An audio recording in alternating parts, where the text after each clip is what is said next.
Dum dum dum.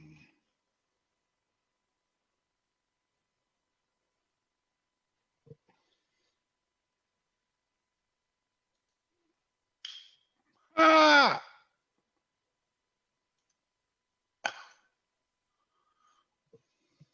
Okay.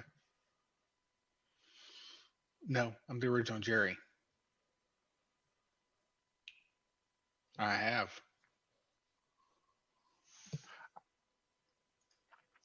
Oh, okay, okay. I'll go with that.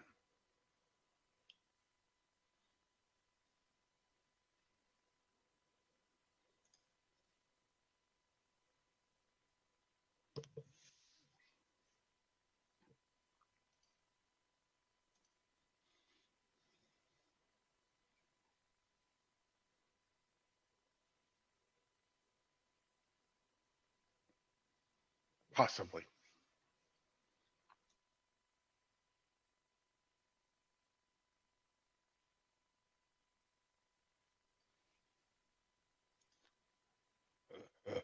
Solid.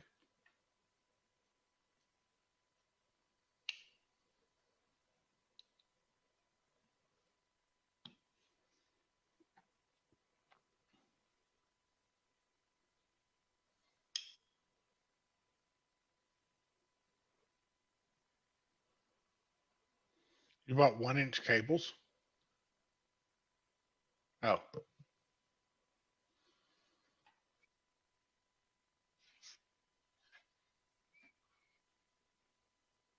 sure, sure, sure.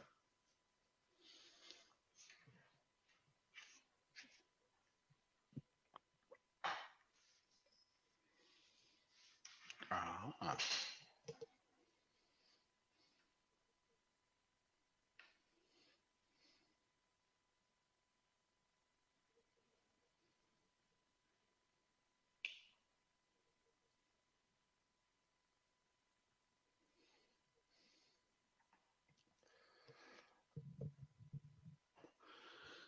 no meter.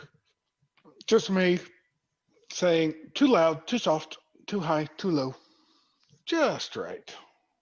Which is kind of rough because I can also adjust how you sound with the volume knob on my end. And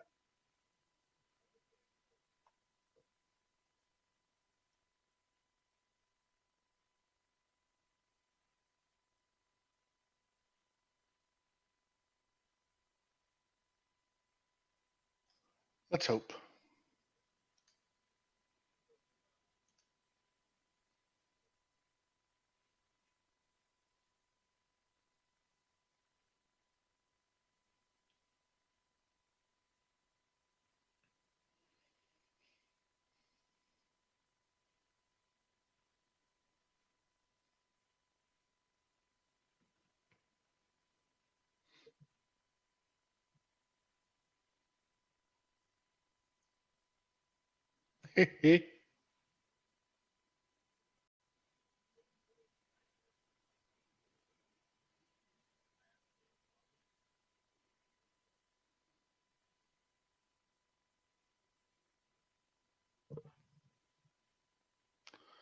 Yeah.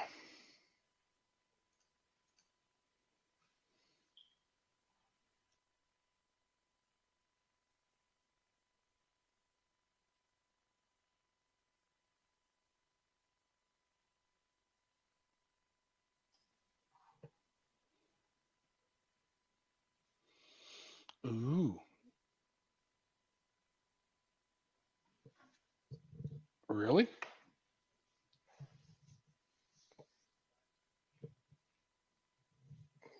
Lots of sanding, huh?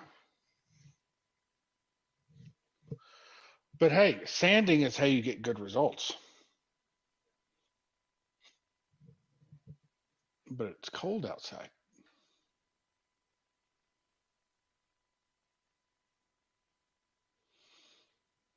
Okay, we're going to have to agree to disagree on that.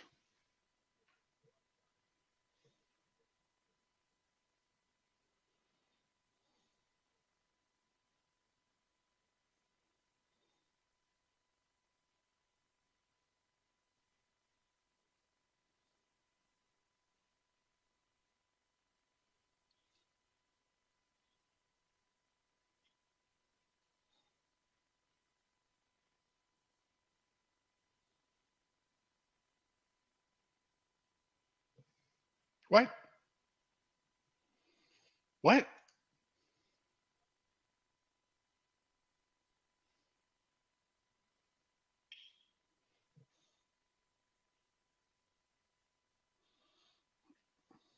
Right, but at least you can apply for it now. Well, in a month or so.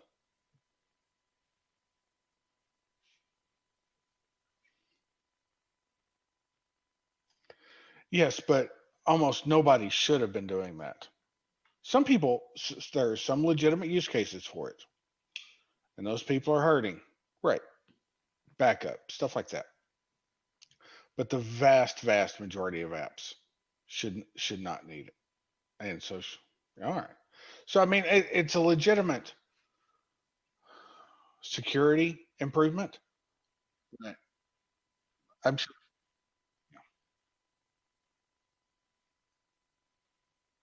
What?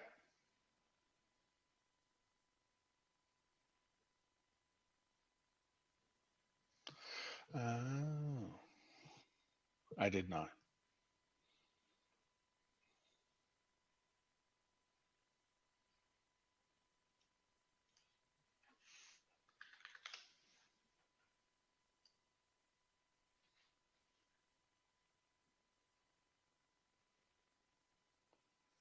Wireless?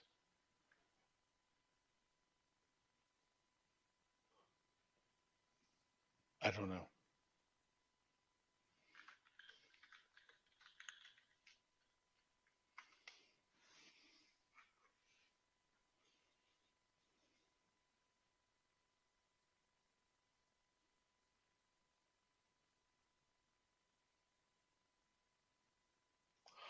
Oh, cool. Purple.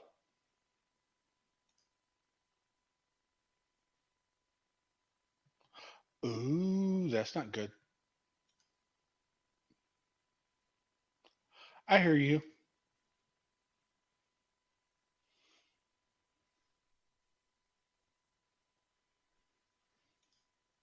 Instead of in. Because I can hear you, which Can you means still you're hear getting me? recorded. Can you still hear me? Oh, you went way low, Okay. But I didn't change anything. Let's see. but you went way low. I just put you out of the main. Let's see here. I can barely hear you. Can you hear me better now? Yes. Okay, I think I know what the problem was. You were one thing off of where you should have been. So, But no, I was clearly where I should have been because he could hear me. no, the wire that went to you. And that was the wire that was lowering the volume. So, either way, in all cases, everybody could always hear you. And the recording, because you're doing the recording, could hear both of us. But now, hopefully, everybody can hear both of us. Again, sorry. I'm working We're towards new the to permanent this, setup. okay? Give us a break. I'm working towards the permanent setup. I rigged this up in half an hour after the last wire arrived because I found that I didn't have the right wiring to do this, and I will get something permanent over time. But now you can hear. They can hear both of us. So I was Yay! just one wire off of where I should have been. I should have put it into the second slot. I accidentally put it into the first slot. Shame on you. Yeah, well, eventually I'll tie everything down. It'll look nice. Maybe I'll take a picture and show it to everyone. I bought 50 cable clips, the little adhesive ones where you can clip your wires so that they won't be all over the place. I bought that, one of those cable zippers. You zip it up, you put the cables in and zip it up to keep them all together. Yep. So I invested some money in cabling. So if you are looking forward to Android 12, it will apparently hibernate unused apps. That's cool. Maybe. So essentially, if you don't use an app for a while, it won't delete it, but it will deactivate it so that the cache will be gone. So you would still have to regenerate some things, but it would remember your settings and it would remember having the app itself. So the worst you might have to do is download some temporary data. Ooh, temporary data. Well, that does tend to add up. Yes. I have one app that has 0.5 gigabyte of temporary data. That's a lot. Well, it's the one game I have installed. I got to know, what is it? Well, I've mentioned this before. I thought when my parents decided to go back to Florida and not talk me into going with them, which they did the first time when they asked me to drive them there, that my nightly board game with them would stop, but they have just migrated over to the digital version and invited me every night. But it's expanded because they've gotten my nieces involved, and now sometimes it's a 4-player or 5-player game. So it's just leveled up. Anyway, eventually they'll find a new game. I did buy a game that you can't get in many places, which is, of course, the classic new game Airport, COVID edition. I'm sure you've seen the advertisements. Is that where nobody goes anywhere? Not for lack of trying. So the goal is to actually successfully get on the plane. You can't get on the plane without your mask, of course. And there are some other important rules. For example, you have to get through the TSA screening check. You have to get to the counter. You have to get past all of the securities. You have to make sure that you don't lose your Uber, etc. And of course, if you land on a certain space, you have to roll your dice to see whether or not you have a positive or negative COVID test. Sounds so complicated. It was developed by a Minneapolis airline employee, and it sounded interesting, so I bought a copy. All right. It was like the game version of a Kickstarter. Except there was no danger that they wouldn't print the game. It's just the more people who bought it, the less each copy cost. So you agreed to purchase it at the highest price, but the more people who went in, they were able to distribute the printing cost. Makes me think maybe I should come up with my own game. The Android Buffet Home Edition?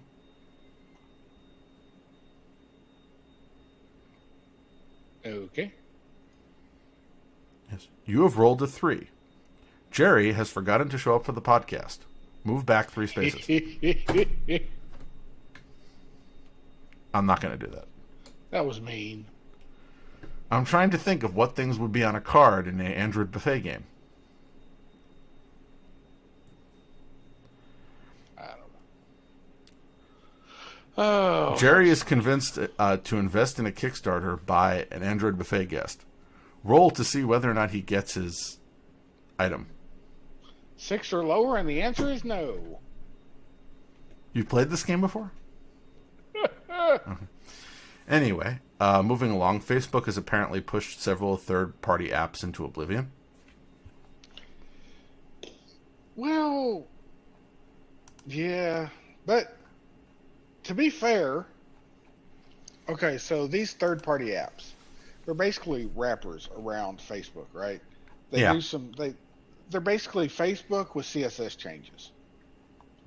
Correct. Now, the CSS changes for the user are kind of cool because night mode, or they hide ads.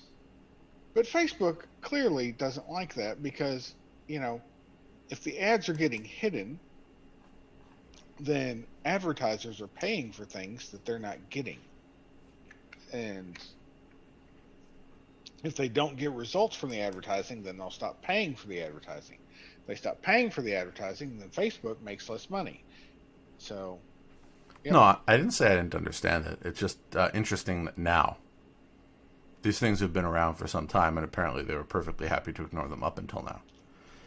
Now, it's a lesson that you should not go and build your livelihood on someone else's platform when that person doesn't necessarily endorse you being there.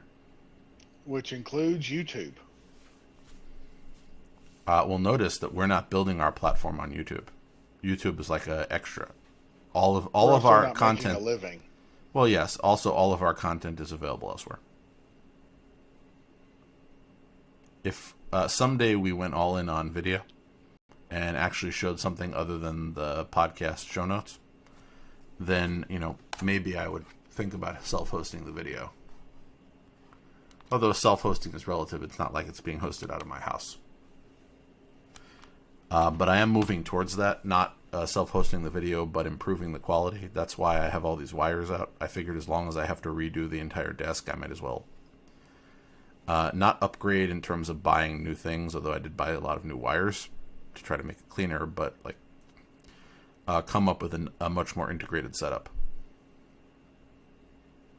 So you never know. Parallel to this podcast, I could start a spin-off video cast. Really? I was watching one of those things. I don't quite understand unboxing. I understand here, let me show you this cool thing I just bought, but where does the box part come in? Because what I've gathered is that the people who do unboxings have already opened up the box, looked at what's in it, put it back in the box so that they can open the box again while videoing it.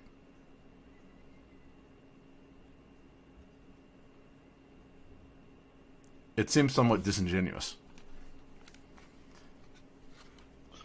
Well, I don't know. Again, don't mind seeing the item. It's just I don't get why the box part is so important. Ooh, I got a manual, and I got some USB cables, and anyway. Moving along. Google Photos now supports adding pictures and videos to an album while you are offline.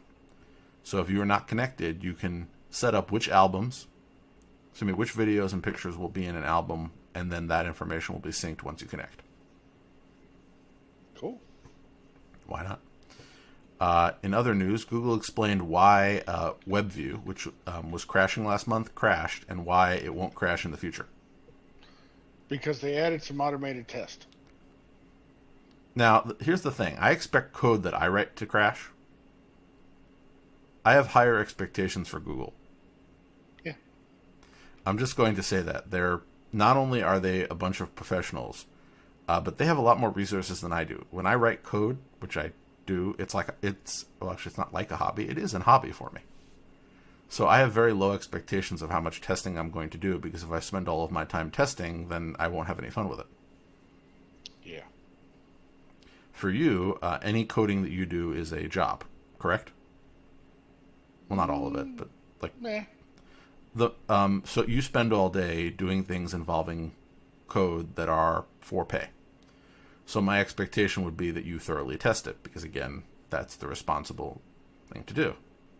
Well, thoroughly testing software is really hard.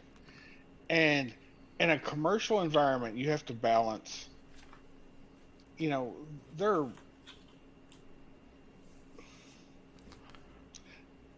they're conflicting forces. Yeah. No, I know you Conflicting can't test. priorities. You can't test for everything. But a bug that broke that many people's devices seems like it should have been caught. Most of the bugs that I would expect, a company that has that much distribution to accidentally release would be ones that are unforeseen. All right. Anyway, moving along, Firefox is dropping support for FTP. Oh, noes. Well, how will I go and download... I'm trying to think of what was classically a thing you'd download on FTP back in the day.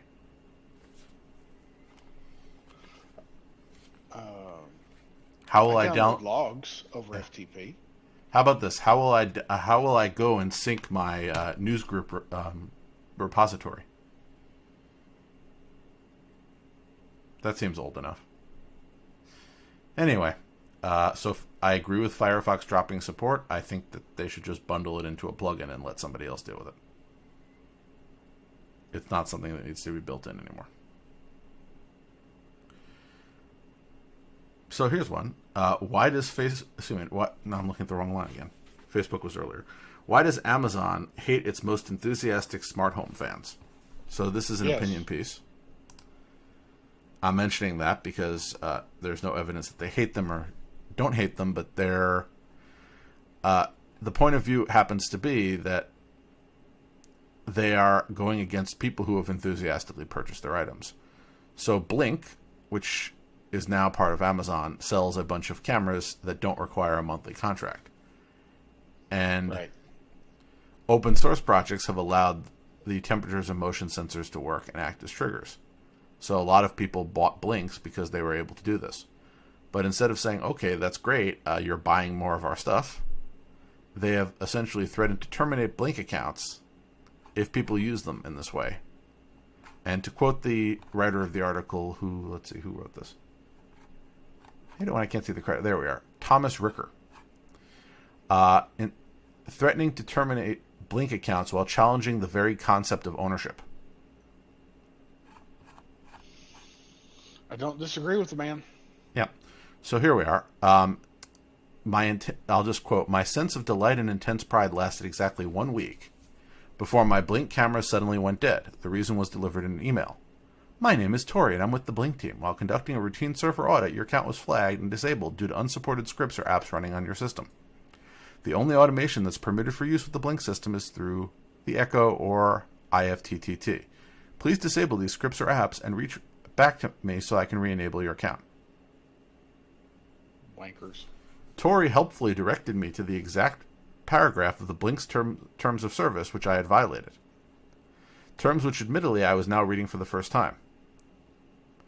"We may terminate or restrict, suspend, or terminate your use of Blink services," and just moving, "if we determine that your use violates the agreement, is improper, substantially exceeds or differs from normal use by other users, or otherwise involves fraud or misuse of Blink services. It turns out that their crackdown on Blink automators has been a known issue. The question of the author again is, why does Amazon bother?" I don't like it. You don't like Amazon's point of view, you don't like the author's point of view? I don't like Amazon's point of view.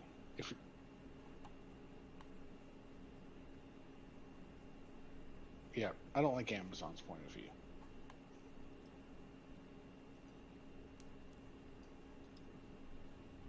And we'll see what they do with Ring, because Ring also works with Home Assistant to a degree. We'll see if the people at Ring also lock things down. They're also an Amazon property. But again, this is a problem with what I will, to quote the author, heavy-handed enforcement of the policy. Yep. Especially, again, when people are buying your product and wish to use it and are enthusiastic about using it, and you've decided because they're not using it the way that you want to, even though they have paid for it legitimately, that you will restrict them from using it. And offer them no alternative. None. Okay. Other than, again, doing what you want them to do. Since we're on an Amazon kick, apparently Amazon also tried to coerce Ecobee to collect private user data, according to the Wall Street Journal. Amazon is not making people happy this week, are they? Well, that happens when you're a big company. So they apparently tried to use their market position to coerce Ecobee into collecting user data by threatening their ability to sell products on Amazon. So they apparently refused to have their devices constantly report back to Amazon about the state of a user's home, including data on which doors were locked and unlocked in the set temperature.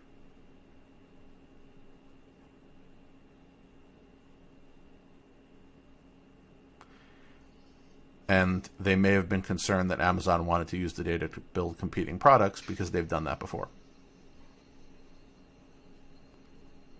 Still don't like it. Yeah. And again, I was torn not long ago between buying an Ecobee Lite and buying a Wyze thermostat, and I ended up buying the cheaper Wyze thermostat and installed it in my parents' place in Florida. Should I go and freeze them out? No. Well, it's interesting that I have control of their thermostat, and they have not. They keep forgetting to configure it. But either way, no, I'm not going to do that. But the Ecobee had a lot of advantages to it. But I only really needed something to be able to do something that Wyze has not yet delivered on. So I bought it because they advertised that the Wyze would have remote temperature sensors to balance the temperature in the apartment. Ecobee already has that, but it ends up costing a lot of money. But they have released the thermostat, but not yet the sensors. And they were supposed to show up in Q1 2021. Now, I know there are supply issues this year, but I wish they would say something. Like, yeah, that's coming. Since they're still promising it, and I'm not the only one who's commented on that. Anyway, moving along, Charles Geschke, the co-founder of Adobe and the co-inventor of the PDF, has passed away.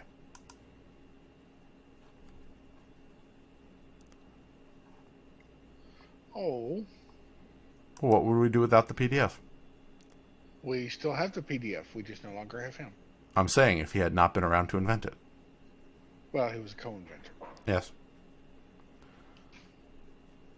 Facebook is now letting you export data to more places. So I always like to bring up the data transfer project. Yes. Which is a way for large corporations to claim like they give you the freedom to take your data out.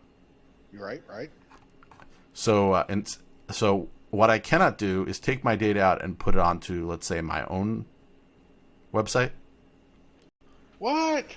Yes, so they've unveiled the ability to transfer my Facebook data, posts and notes to Google Docs, Blogger, and WordPress.com. So, as you know, I know how to run a WordPress self-hosted site because that's what Android Buffet is. So I can't take all of my Facebook stuff in theory and export that to my own site. I have to go make a WordPress.com site or put it on Blogger, or I can put it in files in my Google Docs, but again, cannot put it into some sort of thing that I actually can use. Or I could download it in a bunch of disorganized HTML files that I'd have to figure out what to do with. I don't really call that being helpful, but maybe it's just me. I think you're right. Well, on a positive note, I don't post on Facebook. Therefore, exporting my posts is not exactly a high priority for me. Wise, who I mentioned earlier as having another problem, has joined Project Chip. Project who? We've talked about this. It's the unifying home automation project that a lot of companies are involved in. So the idea is that Chip can use multiple protocols as a communications layer. Mm-hmm. And on top of that will be the standard so that all these different devices can talk to each other, regardless of what communications they're actually using.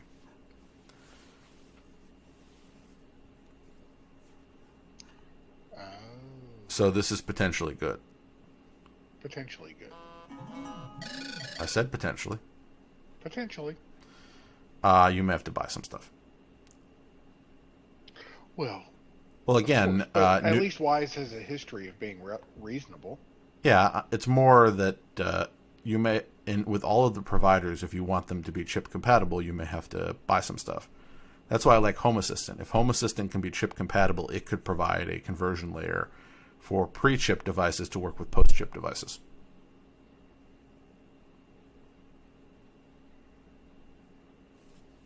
If that makes any sense.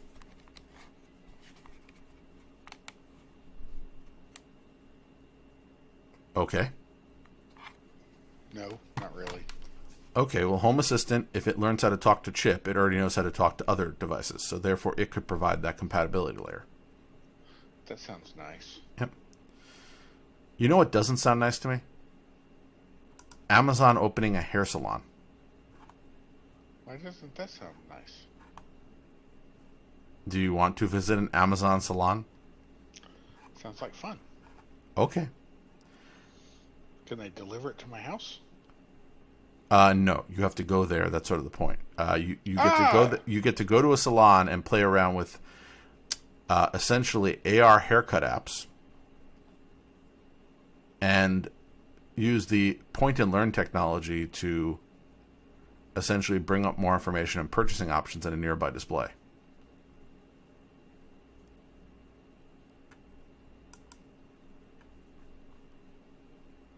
I sort of understood them experimenting with markets, but hair salon seems a bit weird.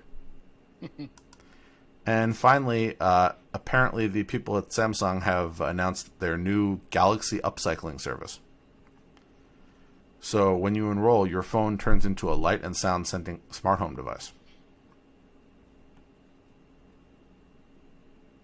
That seems like a bit overkill for a light and sound sensor. Yes. But Like a camera, I could see, saying that that I want to do like edge image processing with an old cell phone. But massive props for, you know, repurposing a older technology. Instead of just ending up in the trash heap. Okay, can I tell you how to do this with any phone right now? Ooh, how do you do that? If you are running Home Assistant, install the Home Assistant app on the phone, and it will let you have access to all of the sensors.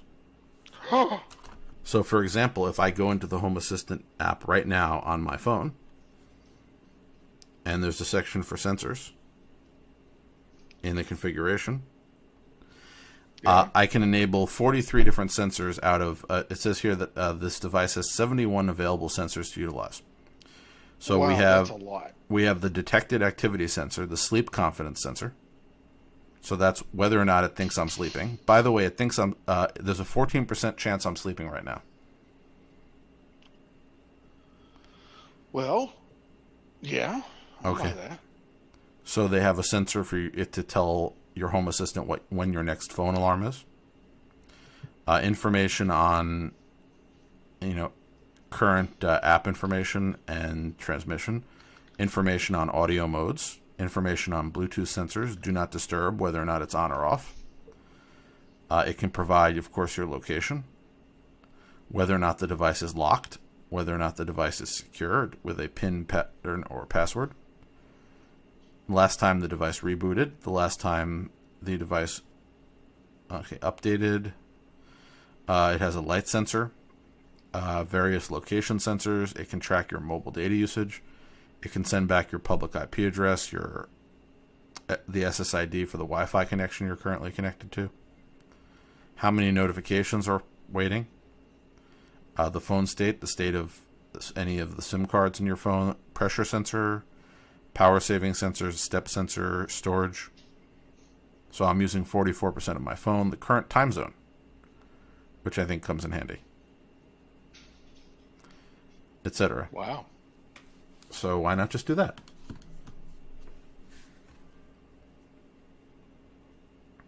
That's neat. So that brings us to the end of the things that I found out about this week. And next week, hopefully, I will be much closer to a more stable streaming setup, because I may have to order some additional short wires and tap down some things. And make it so that it isn't just... Right now, it is a pile of boxes connected by a pile of wires hooked into a Chromebook.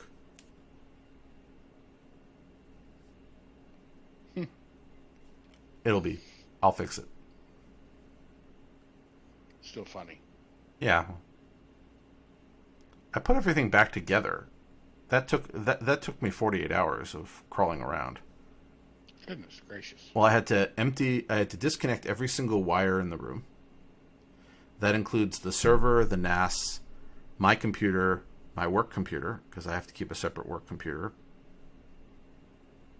because for various reasons I can't use my personal computer for that.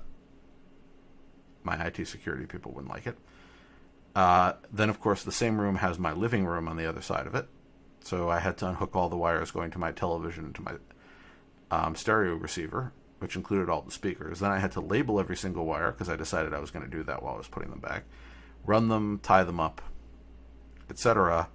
Then move the furniture around so that I could get enough room to unscrew the top of the desk, put the new top in, crawl under the desk, and drill the top into place so that it would be secure. Then test that, and then discover that there was a slight variant between the old top and the new top. Adjust. Then start putting more stuff back, and I still have like piles of stuff that need to be put away. Goodness gracious. Yeah, and now I have to finish at least the next stage of it by Monday. That's the second part of the problem. If they are doing construction in here on Monday in order to do some repairs, then I can't be here working, which means I have to temporarily build an office somewhere else. Really? Yes. I'm sorry. Generally, your employer doesn't believe in letting you take off because there'll be a bunch of people with hammers nearby.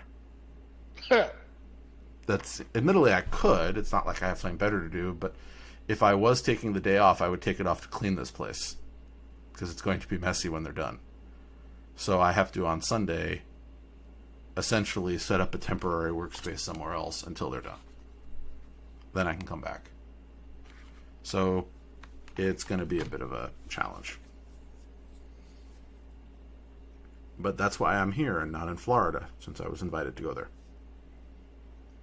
What would I do there anyway? I was there for 3 months. I have no idea. I was there for 3 months and I just played a lot of Ticket to Ride.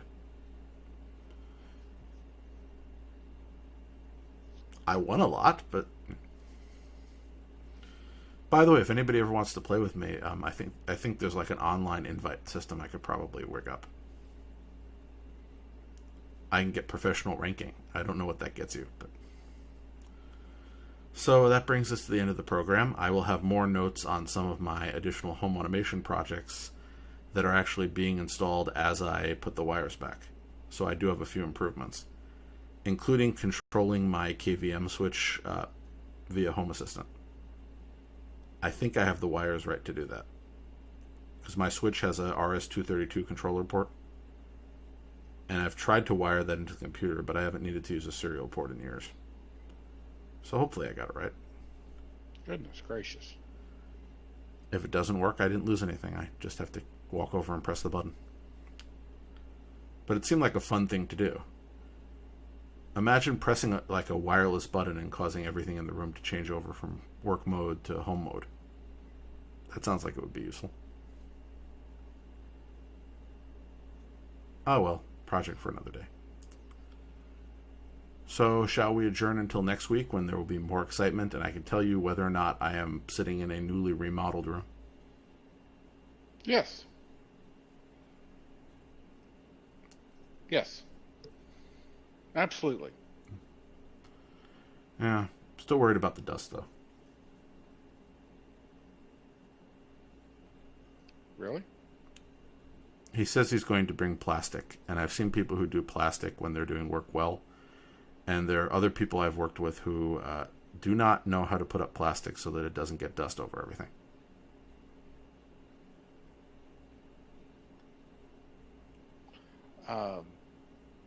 Good luck. I hope he's one of the people who knows how to actually seal off a section of room with plastic. The only other problem is if he does it the way that I think he's going to do it, then I might have trouble getting to my bed. Oh well. You know what they say, cross bridge when you come to it? Yeah. That's why I'm preparing to camp out somewhere else in the event that he makes this place unlivable. Anyway, he's a nice guy. I missed his predecessor, but he retired. So you know how it is. You get like a person who does work for you that you trust, and you don't worry about what they're up to. And then they're gone, and you have to find a new guy. Yes. And there's nothing necessarily wrong with the new guy, but he's not the old guy. And this has been happening my entire life. I remember when one gentleman started a painting job, left all his equipment, disappeared, never came back for for his money, finished the job, or for his ladder. On a positive note, I got a free ladder out of it. Was it a good ladder? Yeah, I still have it. Cool. On a not so positive note, only half the room was painted. Years ago, I did try painting the room myself, but I've discovered I do not have the artistry for it. Yeah. So until next week, when, again, I will tell you what happened. Because notice my FiOS problem worked out. It may have taken me like nearly a day to get it fixed. And I still have to send the old boxes back because the old boxes won't fit in the box. So it was take the new ones out of the box, put the old ones in the box, and mail the box back. Except for the fact that the old ones are much bigger than the new ones, which are new and thus smaller. Therefore, they won't fit in the box. So now I have to go find a box, which is not the end of the world, but you think they would have thought of that.